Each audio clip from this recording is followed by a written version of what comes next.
Hi ಆ, ಎಲ್ಲರಿಗೂ ಕೂಡ ನಮ್ಮ ಒಂದು ಚಾನಲ್ಗೆ ನಿಮಗೆ ಸ್ವಾಗತವನ್ನು ಕೋರ್ತಾ S S C G D ಮೇಯ್ನಾಗಿ ನಮ್ಮ ಒಂದು S S C G D ಪರೀಕ್ಷೆಗಾಗಿ ನಾವು ತರಗತಿಗಳನ್ನು ಮಾಡ್ಕೊಳ್ತಾ ಹೋಗ್ತಾ ಇದ್ವಿ. ಅದಕ್ಕೆ ಸಂಬಂಧಪಟ್ಟಂತೆ ಈಗ ಮುಂದಿನ ತರಗತಿಗಳನ್ನು ನೋಡ್ಕೊಳ್ತಾ ಹೋಗೋಣ.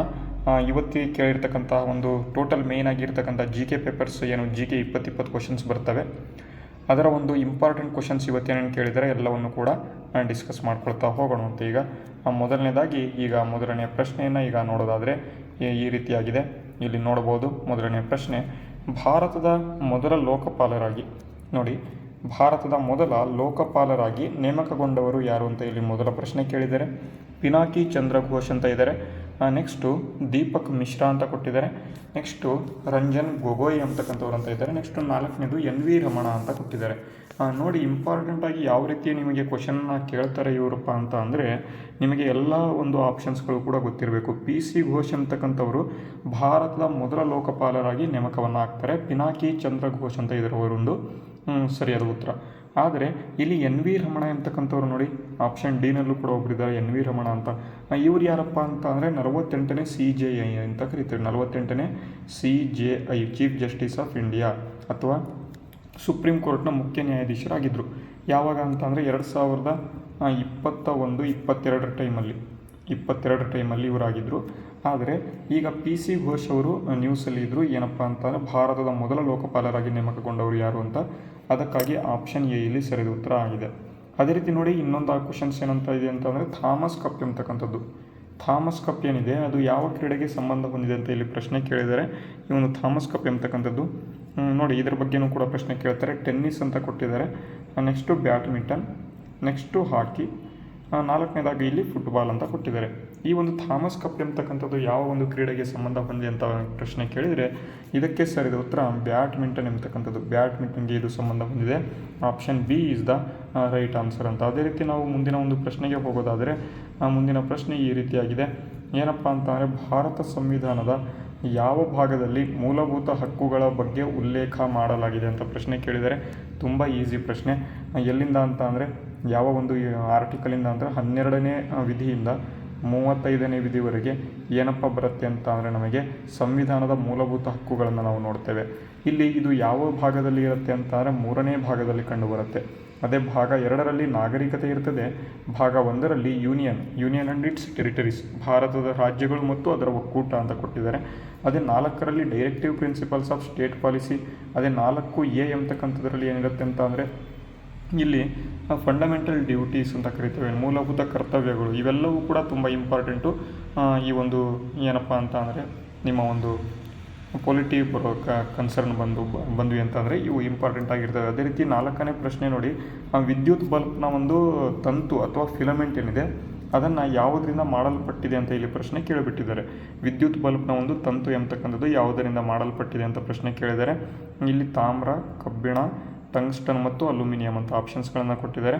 ಇಲ್ಲಿ ಟಂಗ್ಸ್ಟನ್ ಎಂಬತಕ್ಕಂಥದ್ದು ಹಿಂದಿನ ಒಂದು ಕ್ವಶನ್ಸಲ್ಲಿ ಇದು ರಿಪೀಟ್ ಆಗಿದೆ, ಮತ್ತೆ ಕೇಳಿದ್ದಾರೆ ನೋಡಿ. ಟಂಗ್ಸ್ಟನ್ ಎಂಬತಕ್ಕಂಥದ್ದು ಇದರಿಂದ ಈ ಒಂದು ವಿದ್ಯುತ್ ಬಲ್ಬ್ನ ಒಂದು ತಂತು ಮಾಡಲಾಗಿರ್ತದೆ. ಅದೇ ರೀತಿ ಮುಂದಿನ ಪ್ರಶ್ನೆ, ದುನಿಯಾದ ಛಾವಣಿ ಅಂತ ಕರಿತೀರಿ, ರೂಫ್ ಆಫ್ ದ ವರ್ಲ್ಡ್ ಅಂತ ನೋಡಿ. ರೂಫ್ ಆಫ್ ದ ವರ್ಲ್ಡ್ ಅಂತ ಕರೀತಕ್ಕಂಥ ಪ್ರಸ್ಥಭೂಮಿ ಯಾವುದು ಅಂತ. ರೂಫ್ ಆಫ್ ದ ವರ್ಲ್ಡ್ ಅಂತ ಯಾವ ಪ್ರಸ್ಥಭೂಮಿಗೆ ಕರಿತೇವೆ ಅಂತ ಇಲ್ಲಿ ಪ್ರಶ್ನೆ ಕೇಳಿದ್ದಾರೆ. ಡೆಕ್ಕನ್ ಪ್ರಸ್ಥಭೂಮಿ ಅಂತ ಕೊಟ್ಟಿದ್ದಾರೆ. ನೆಕ್ಸ್ಟ್ ಅದಾದ ಬಳಿಕ ಟಿಬೇಟಿಯನ್ ಪ್ರಸ್ಥಭೂಮಿ ಅಂತ ಕೊಟ್ಟಿದ್ದಾರೆ. ಟಿಬೇಟಿಯನ್ ಪ್ರಸ್ಥಭೂಮಿ ಮತ್ತು ಇಲ್ಲಿ ಡೆಕ್ಕನ್ ಪ್ರಸ್ಥಭೂಮಿ. ನೆಕ್ಸ್ಟ್ 3ನೇದು ಕೊಲಂಬಿಯಾ ಪ್ರಸ್ಥಭೂಮಿ ಅಂತ ಕೊಟ್ಟಿದ್ದಾರೆ. 4ನೇದು ಇಲ್ಲಿ ಯಾವುದಪ್ಪ ಅಂದರೆ ಬ್ರೆಜಿಲ್ ಪ್ರಸ್ಥಭೂಮಿ ಅಂತ.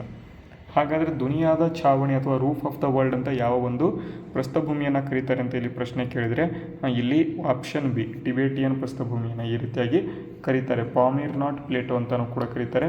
ಇಲ್ಲಿ ಟಿಬೇಟಿಯನ್ ಪ್ರಸ್ಥಭೂಮಿಯನ್ನು ದುನಿಯಾದ ಛಾವಣಿ ಅಥವಾ ಏನು ಪ್ರಪಂಚದ ಛಾವಣಿ ಅಥವಾ ರೂಫ್ ಆಫ್ ದ ವರ್ಲ್ಡ್ ಅಂತಲೂ ಕೂಡ ಇಲ್ಲಿ ಕರೀತಾರೆ ಅಂತ. ಅದೇ ರೀತಿ ಮುಂದಿನ ಪ್ರಶ್ನೆ ನೋಡೋದಾದರೆ ಏನಪ್ಪ ಮುಂದಿನ ಪ್ರಶ್ನೆ ಏನಿದೆ ಅಂತಂದರೆ ಪ್ಲೇಗ್ ಎಂಬತಕ್ಕಂಥ ರೋಗವು ಯಾವುದರಿಂದ ಹರಡುತ್ತದೆ ಅಂತ ಇಲ್ಲಿ ಪ್ರಶ್ನೆ. ವೈರಸ್, ಬ್ಯಾಕ್ಟೀರಿಯಾ, ಶಿಲೀಂಧ್ರ ಮತ್ತು ಪ್ರೋಟೋಜೋವಾ ಅಂತ ಕೊಟ್ಟಿದ್ದಾರೆ. ಈ ಒಂದು ಪ್ಲೇಗ್ ಎಂಬತಕ್ಕಂಥ ರೋಗ ಏನಿದೆ ಇದು ಬ್ಯಾಕ್ಟೀರಿಯಾದಿಂದ ಬರ್ತಕ್ಕಂಥ ಒಂದು ರೋಗ. ಆಪ್ಷನ್ ಬಿ ಇಲ್ಲಿ ಸರಿಯಾದ ಉತ್ತರ ಆಗಿರ್ತದೆ. ಶಿಲೀಂಧ್ರ ಅಂತಂದರೆ ಫಂಗೈ ಅಂತ ಕರಿತೇವೆ. ಪ್ರೋಟೋಜೋವಾದಿಂದನೂ ಕೂಡ ಕೆಲವೊಂದು ಏನು ಬರುತ್ತೆ ಅಂತ ಅಂದರೆ ರೋಗಗಳು ಬರ್ತವೆ, ಅನ್ನು ಕೂಡ ನೋಡ್ಕೊಳ್ತಾ ಹೋಗೋಣ. ವೈರಸ್ಸಿನ ತುಂಬ ರೋಗಗಳು ಬರ್ತವೆ. ಇತ್ತೀಚೆಗೆ ಕೋವಿಡ್-19 ಅಂತಕ್ಕಂಥದ್ದು ಕೂಡ ವೈರಸ್ಸಿಂದ ಬಂದಿರತಕ್ಕಂಥ ರೋಗ.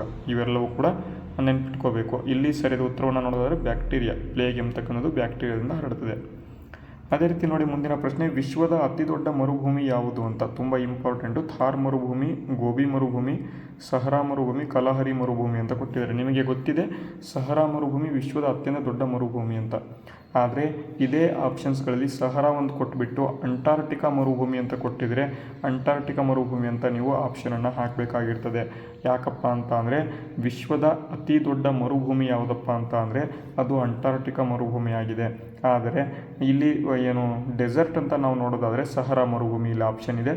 ಹಾಗಾಗಿ ಇಲ್ಲಿ ಸಹರಾ ಮರುಭೂಮಿಯಲ್ಲಿ ಸರಿಯಾದ ಉತ್ತರ ಆಗಿದೆ. ಅದೇ ರೀತಿ ಮುಂದಿನ ಪ್ರಶ್ನೆ ನೋಡಿ, ಭಾರತದ ಮೊದಲ ಗಗನಯಾನ ಯೋಜನೆಯ ಹೆಸರು ಏನು ಅಂತ. ಚಂದ್ರಯಾನ 3, ಗಗನಯಾನ, ಆದಿತ್ಯ L1, ಮಂಗಳಯಾನ ಅಂತ ಕೊಟ್ಟಿದ್ದಾರೆ. ನಮಗೆಲ್ಲರಿಗೂ ಕೂಡ ಗೊತ್ತಿದೆ ಆದಿತ್ಯ L1 ಮತ್ತು ಇಲ್ಲಿ ಚಂದ್ರಯಾನ 3 ಇದು ರೀಸೆಂಟಾಗಿ ಆಗಿರ್ತಕ್ಕಂಥ ಒಂದು ಯೋಜನೆಗಳು ಇವು. ಹಾಗಾದರೆ ಇಲ್ಲಿ ಗಗನಯಾನ ಯೋಜನೆಯ ಹೆಸರು, ಮೊದಲ ಗಗನಯಾನದ ಹೆಸರು ಏನಪ್ಪ ಅಂತ ಕೇಳಿದ್ರೆ ಗಗನಯಾನ ಅಂತ ಕರಿತಾ ಇದ್ರು. Option B is the right answer. ಓಕೆನಾ, ಅರ್ಥ ಆಯ್ತಾ? ಮುಂದಿನ ಪ್ರಶ್ನೆಗೆ ಹೋಗೋಣ.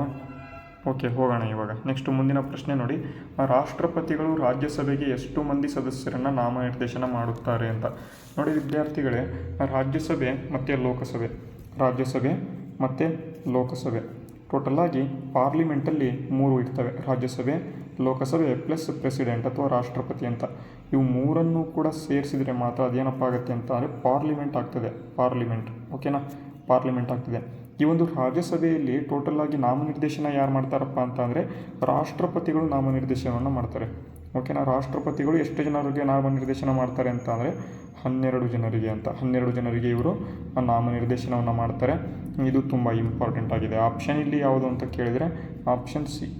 ಓಕೆನಾ, ಅರ್ಥ ಆಯ್ತಾ? ಮುಂದಿನ ಪ್ರಶ್ನೆಗೆ ಹೋಗೋಣ. ಬೆಳಕಿನ ವರ್ಷ ಅಂತ ಕರೀತಾರೆ. ಬೆಳಕಿನ ವರ್ಷ ಅಂದರೆ ಲೈಟ್ ಇಯರ್. ಇದು ಯಾವುದರ ಬಗ್ಗೆ ಏಕಮಾನವಾಗಿದೆ ಅಥವಾ ಯಾವುದನ್ನು ಇದು ಸೂಚನೆ ಮಾಡ್ತದೆ ಅಂತ. ಬೆಳಕಿನ ವರ್ಷ ಅಂತ ಅಂದರೆ ಡೈರೆಕ್ಟಾಗಿ ನೀವೇನು ಮಾಡ್ತೀರಾ, ಬೆಳಕಿಗೆ ಅಥವಾ ಲೈಟ್ಗೆ ಏಕಮಾನ ಆಗಿದೆ ಅಥವಾ ಬೆಳಕಿನ ಒಂದು ಏಕಮಾನ ಆಗಿದೆ ಅಂತ ನೀವು ಕೇಳಿಬಿಡ್ತೀರಾ. ಆದರೆ ಬೆಳಕಿನ ವರ್ಷ ಏನಿದೆ ಅದು ಸಮಯದ ಒಂದು ಏಕಮಾನನೋ, ದೂರದ ಏಕಮಾನನೋ, ವೇಗದ ಏಕಮಾನನೋ ಅಥವಾ ತೀವ್ರತೆಯ ಏಕಮಾನನೋ ಅಂತ ಕೇಳಿದರೆ ಇದು ಬೆಳಕಿನ ವರ್ಷ ಅಂತಕ್ಕಂಥದ್ದು ದೂರದ ಒಂದು ಏಕಮಾನ. ತುಂಬ ಇಂಪಾರ್ಟೆಂಟು, ಪಕ್ಕಾ ಪ್ರಶ್ನೆ ಕೇಳ್ತಾರೆ, ನೆನಪಿಟ್ಕೊಳ್ತಾ ಹೋಗಿ. ದೂರದ ಏಕಮಾನ ಆಗಿದೆ. ಅದೇ ರೀತಿ ನೋಡಿ ಮುಂದಿನ ಪ್ರಶ್ನೆ, ಅರಬ್ಬಿ ಸಮುದ್ರದ ರಾಣಿ ಎಂದು ಯಾವ ನಗರವನ್ನು ಕರೆಯುತ್ತಾರೆ ಅಂತ ಪ್ರಶ್ನೆ. ನೋಡಿ ನಮ್ಮ ಪ್ರೀತಿಯ ಭಾರತ ಈ ರೀತಿಯಾಗಿ ಇರೋದಾದರೆ ಇದು ಅರಬ್ಬಿ ಸಮುದ್ರ, ಇದು ಬಂಗಾಳ ಕೊಲ್ಲಿ, ಇಲ್ಲಿ ನಮ್ಮ ಒಂದು ಶ್ರೀಲಂಕಾ ಇರ್ತದೆ.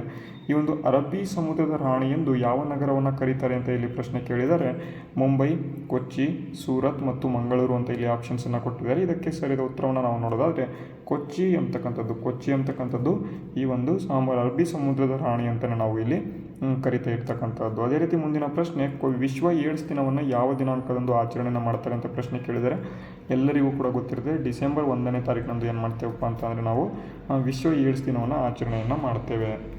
ಅದೇ ರೀತಿ ಮುಂದಿನ ಪ್ರಶ್ನೆ, ಭಾರತೀಯ ರಾಷ್ಟ್ರೀಯ ಕಾಂಗ್ರೆಸ್ನ ಮೊದಲ ಅಧಿವೇಶನ ಎಲ್ಲಿ ನಡೆಯಿತು ಅಂತ ಇಲ್ಲಿ ಪ್ರಶ್ನೆ ಕೇಳಿದರೆ ವೆರಿ ಇಂಪಾರ್ಟೆಂಟ್ ನೋಡಿ. ಇಂಡಿಯನ್ ನ್ಯಾಷನಲ್ ಕಾಂಗ್ರೆಸ್ ಯಾವಾಗ ಸ್ಥಾಪನೆ ಆಗಿದ್ದು 1886ರಲ್ಲಿ. ಯಾರಪ್ಪ ಸ್ಥಾಪನೆ ಮಾಡಿದವರು ಅಂತ ಕೇಳ್ತಾರೆ, WC ಬ್ಯಾನರ್ಜಿ. ಓಕೆನಾ, WC ಬ್ಯಾನರ್ಜಿ ಅವರು ಏನು ಮಾಡ್ತಾರೆ, ಸ್ಥಾಪನೆಯನ್ನು ಮಾಡ್ತಾರೆ. ಈ ಒಂದು ಭಾರತೀಯ ರಾಷ್ಟ್ರೀಯ ಕಾಂಗ್ರೆಸ್ನ ಮೊದಲ ಅಧಿವೇಶನ ಎಲ್ಲಿ ನಡೆಯಿತು ಅಂತ ಇಲ್ಲಿ ಪ್ರಶ್ನೆ ಕೇಳ್ತಾರೆ. ಇದಕ್ಕೆ ಸರಿದ ಉತ್ತರ ಮುಂಬೈಯಲ್ಲಿ ಇದು ನಡೆಯುತ್ತೆ. ಮುಂಬೈ, ಅವತ್ತಿನ ಬಾಂಬೆ, ಇವತ್ತಿನ ಮುಂಬೈ, ಅವತ್ತಿನ ಚೆನ್ನೈ, ಅವತ್ತಿನ ಮದ್ರಾಸ್, ಇವತ್ತಿನ ಚೆನ್ನೈ. ಇವೆಲ್ಲವೂ ಕೂಡ ಗೊತ್ತಿರಬೇಕು ನಿಮಗೆ. ಓಕೆನಾ. ಅದೇ ರೀತಿ ನೋಡಿ ಮುಂದಿನ ಪ್ರಶ್ನೆ, ಯಾವ ಗ್ರಹವನ್ನು ಸಂಜೆ ನಕ್ಷತ್ರ ಅಥವಾ ಈವನಿಂಗ್ ಸ್ಟಾರ್ ಅಂತ ಇಲ್ಲಿ ಕರೀತಾರೆ ಅಂತ ಇಲ್ಲಿ ಪ್ರಶ್ನೆ ಕೇಳಿದರೆ ಯಾವುದನ್ನು ಕರೀತಾರೆ ಅಂತ ಅಂದರೆ ಶುಕ್ರ ಗ್ರಹವನ್ನು ಕರೀತಾರೆ. ಶುಕ್ರ ಗ್ರಹವನ್ನು ಈವನಿಂಗ್ ಸ್ಟಾರ್ ಅಂತ ಇಲ್ಲಿ ಕರೀತಾರೆ. Option C is the right answer. Okay. ಅದೇ ರೀತಿ ಮುಂದಿನ ಪ್ರಶ್ನೆ, ಮಾನವ ದೇಹದ ಅತಿ ದೊಡ್ಡ ಮೂಳೆ ಯಾವುದು ಅಂತ ಕೇಳಿದರೆ ನಾನು ಇತ್ತೀಚೆಗೆ ಹಿಂದಿನ ತರಗತಿಯಲ್ಲಿ ಅತಿ ಚಿಕ್ಕ ಮೂಳೆ ನಾನು ಹೇಳಿದೆ, ಸ್ಟೇಪಿಸ್ ಎಂಬತಕ್ಕಂಥದ್ದು. ಇದು ಎಲ್ಲಿರುತ್ತಪ್ಪ ಅಂತ ಅಂದರೆ ನಮ್ಮ ಕಿವಿಯಲ್ಲಿ ಕಂಡುಬರುತ್ತೆ, ಸ್ಟೇಪಿಸ್ ಎಂಬತಕ್ಕಂಥ ಮೂಳೆ. ಅದೇ ಅತಿ ದೊಡ್ಡ ಮೂಳೆ ಅಂತ ಕೇಳಿದರೆ ಫೀಮರ್ ಎಂಬತಕ್ಕಂಥದ್ದು, ತೊಡೆ ಮೂಳೆ ತುಂಬ ಇಂಪಾರ್ಟೆಂಟು. ಅತಿ ದೊಡ್ಡ ಮೂಳೆ ಇದು. Option C is the right answer. ಅದೇ ರೀತಿ ಮುಂದಿನ ಒಂದು ಪ್ರಶ್ನೆ, ಭಾರತದ ಷೇರು ಮಾರುಕಟ್ಟೆಯನ್ನು ನಿಯಂತ್ರಣ ಮಾಡ್ತಕ್ಕಂಥ ಸಂಸ್ಥೆ ಯಾವುದು ಅಂತ ಕೇಳಿದರೆ security exchange board of India. ಓಕೆನಾ, ಸೇಬಿ ಅಂತ ಕರಿತೇವೆ. ಈ ಒಂದು ಸೇಬಿ ಅಂತಕ್ಕಂಥದ್ದು ಯಾವ ವರ್ಷದಲ್ಲಿ ಸ್ಥಾಪನೆಯಾಗಿದೆ ಅಂತ ಪ್ರಶ್ನೆ ಕೇಳ್ತಾರೆ. 1992 ಅಂತ. ಇದು ಕೂಡ ಗೊತ್ತಿರಬೇಕು. ರಿಸರ್ವ್ ಬ್ಯಾಂಕ್ ಆಫ್ ಇಂಡಿಯಾ ಯಾವಾಗಪ್ಪ ಸ್ಥಾಪನೆ ಆಯಿತು ಅಂತ ಕೇಳ್ತಾರೆ, 1935. ಇದು ಕೂಡ ಗೊತ್ತಿರಿ. ಅದೇ ನಬಾರ್ಡ್ ಯಾವಾಗಪ್ಪ ಆಯಿತು ಅಂತಂದರೆ 1982. ನೆಕ್ಸ್ಟು IRDA ಯಾವಾಗಾಯಿತು ನೋಡೋಣ ಮುಂದೆ, ಓಕೆನಾ. ಅದೇ ರೀತಿ ಮುಂದಿನ ಪ್ರಶ್ನೆ ನೋಡಿ, ಏನಪ್ಪ ಮುಂದಿನ ಪ್ರಶ್ನೆ ಅಂತಂದರೆ, ವಂದೇ ಮಾತರಂ ಗೀತೆಯನ್ನು ಬರೆದವರು ಯಾರು ಅಂತ ಕೇಳಿದರೆ ತುಂಬ ಈಸಿ. ವಂದೇ ಮಾತರಂ ಗೀತೆಯನ್ನು ಬರೆದವರು ಯಾರಪ್ಪ ಅಂತಂದರೆ ಬಂಕಿಂಚಂದ್ರ ಚಟರ್ಜಿ ಅಂತಕ್ಕಂಥವ್ರು. Option B is the right answer. ಇಂಥ ಪ್ರಶ್ನೆಗಳು ಬರ್ತಿರ್ತವೆ, ಏನು ಮಾಡಬೇಕು ಅಂತಂದರೆ ಓದ್ಕೊಳ್ತಾ ಹೋದರೆ ನಿಮಗೆ ಈಸಿ ಆಗಿಬಿಡ್ತದೆ. ಅದೇ ರೀತಿ ದಾಂಡಿಯಾವನ್ನು ಮುಖ್ಯವಾಗಿ ಯಾವ ರಾಜ್ಯದಲ್ಲಿ ಆಡಲಾಗುತ್ತದೆ ಅಂತ, ದಾಂಡಿಯಾ ಎಂಬತಕ್ಕಂಥ ಒಂದು ಗೇಮನ್ನು ಯಾವ ರಾಜ್ಯದಲ್ಲಿ ಆಡ್ತಾರೆ ಅಂತ ಪ್ರಶ್ನೆ ಕೇಳಿಬಿಟ್ಟಿದ್ದಾರೆ. ಇದನ್ನು ಗುಜರಾತ್ನಲ್ಲಿ ದಾಂಡಿಯಾ ಅಂತ ಕರಿತೇವೆ. ದಾಂಡಿಯಾವನ್ನು ಗುಜರಾತ್ನಲ್ಲಿ ಆಡ್ತಾರೆ ನೋಡಿ. ಇವೆಲ್ಲವೂ ಕೂಡ ನಿಮಗೆ ಎಲ್ಲಪ್ಪ ಯೂಸ್ ಆಗುತ್ತೆ ಅಂತಂದರೆ, ನಿಮ್ಮ ಒಂದು SSC GD ಪ್ರಶ್ನೆ ಆಗಿರ್ಬೋದು, ನಿಮ್ಮ ಒಂದು ಪೊಲೀಸ್ ಕಾನ್ಸ್ಟೇಬಲ್ ಪರೀಕ್ಷೆ ಆಗಿರ್ಬೋದು, ಎಲ್ಲದಕ್ಕೂ ಕೂಡ ಯೂಸ್ ಆಗುತ್ತೆ. ಅದೇ ರೀತಿ ನೋಡಿ ಮುಂದಿನ ಪ್ರಶ್ನೆ, ಹಸಿರು ಸಸ್ಯಗಳಲ್ಲಿ ಇರತಕ್ಕಂಥ ವರ್ಣದ್ರವ್ಯದ ಹೆಸರು ಏನು ಅಂತ ಕೇಳಿದರೆ ಹಿಮೋಗ್ಲೋಬಿನ್, ಕ್ಲೋರೋಫಿಲ್, ಮೆಲನಿನ್ ಮತ್ತು ಕೆರೋಟಿನ್ ಅಂತ ಕೊಟ್ಟಿದ್ದಾರೆ. ಇಲ್ಲಿ ಹಸಿರು ಸಸ್ಯಗಳಲ್ಲಿ ಏನಪ್ಪ ಇರುತ್ತೆ ಅಂತಾರೆ, ಪತ್ರಹರಿತ್ತು ಇರುತ್ತೆ ಅಥವಾ ಕ್ಲೋರೋಫಿಲ್ ಇರ್ತದೆ. Option B is the right answer. ಅದೇ ರೀತಿ ಕೊನೆಯ ಪ್ರಶ್ನೆ ನೋಡಿ, ಇದಕ್ಕೆ ಕಾಮೆಂಟ್ ಬಾಕ್ಸ್ ಮೂಲಕ ಕಮೆಂಟ್ ಮಾಡಬೇಕು. ಯಾರೂ ಕೂಡ ಆನ್ಸರ್ನ ಕಮೆಂಟ್ ಮಾಡ್ತಾ ಇಲ್ಲ, ಯಾರಿಗೂ ಕೂಡ ನೀವು ಎಕ್ಸಾಮ್ ಬರೆಯೋದಕ್ಕೆ ಹೋಗ್ತಾ ಇಲ್ಲ ಅಂತ ಕಾಣ್ತದೆ. ಸುಮ್ಮನೆ ತರಗತಿನ ನೋಡ್ತೀರಾ, ಸುಮ್ಮನೆ ಧ್ವಯಿ ಅಂತ ಓದ್ತೀರಾ, ಸುಮ್ಮನೆ ಹೋಗ್ತೀರಾ. ಈ ರೀತಿ ಮಾಡಿದರೆ ಏನೂ ಯೂಸ್ ಆಗಲ್ಲ. ಕಮೆಂಟ್ ಮಾಡಬೇಕು ನೀವು ನೋಡಿ. ಈ ಒಂದು ಪ್ರಶ್ನೆಗೆ ಎಲ್ಲರೂ ಕೂಡ ನೀವು ಕಮೆಂಟ್ ಮಾಡಬೇಕು. ಏನಪ್ಪ ಪ್ರಶ್ನೆ ಇದೆ ಅಂತ ಅಂದರೆ, ಭಾರತದ ಮೊದಲ ವೈಸ್ರಾಯ್ ಯಾರಾಗಿದ್ದರು ಅಂತ ಇಲ್ಲಿ ಪ್ರಶ್ನೆ. Lord Mount baton, lord canning, lord William Bentinck, Warren Hastings ಅಂತ ಕೊಟ್ಟಿದ್ದಾರೆ. ಇದಕ್ಕೆ ಸರಿಯಾದ ಉತ್ತರವನ್ನು ಎಲ್ಲರೂ ಕೂಡ ಕಮೆಂಟ್ ಬಾಕ್ಸ್ ಮೂಲಕ ಕಮೆಂಟ್ ಮಾಡಿ. ABCD ಅಂತ ಗೊತ್ತಾಗಲಿಲ್ಲ ಅಂತಾನೆ ಮುಂದಿನ ತರಗತಿಯಲ್ಲಿ ಹೇಳ್ಕೊಡ್ತಾ ಹೋಗ್ತೇನೆ. ಇವತ್ತಿನ ತರಗತಿ ಯೂಸ್ ಆಗಿದ್ದರೆ ಪ್ಲೀಸ್ ಎಲ್ಲರೂ ಕೂಡ ನಮ್ಮ ಚಾನಲನ್ನು ಸಬ್ಸ್ಕ್ರೈಬ್ ಮಾಡಿ ಅಂತ ಹೇಳ್ತಾ ವಿಡಿಯೋನ ಮುಗಿಸ್ತೇನೆ. ಜೈ ಹಿಂದ್, ವಂದೇ ಮಾತರಂ.